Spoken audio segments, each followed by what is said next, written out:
അവിടെ കേൾക്കുന്നത്.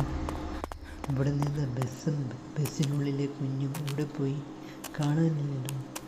എന്താ അവിടെ ഒരു വെളിച്ചം? ഈ ലൂപ്പ് ദിവസവും രാത്രി 11 മണിക്ക് തുറന്നിരിക്കും. ആദ്യ ദിവസം 23 മിനിറ്റ്, രണ്ടാം ദിവസം 22 മിനിറ്റ്. ഇത് 23 ദിവസം വരെ തുടരും. ഈ ലൂപ്പിൽ ദൂരം 322 കിലോമീറ്ററാണ്. 322 കിലോമീറ്ററിലെത്താൻ എത്ര വേഗത വേണം? 23 ദിവസവും വേഗത ഒരുപോലെ ആയിരിക്കണം. ഇത് പരിഹരിച്ചാൽ നിങ്ങൾക്ക് ഒരു നിധി ലഭിക്കും. പക്ഷേ പരാജയപ്പെട്ടാൽ നിങ്ങൾ മരിക്കണം. ഈ ചോദ്യത്തിന് ഉത്തരം കണ്ടെത്താൻ ഒരു ദിവസം മാത്രം. അടുത്ത ദിവസം രാത്രി 11 മണിക്ക് നിങ്ങളുടെ ഉത്തരം ലൂപ്പിലേക്ക് നൽകുക.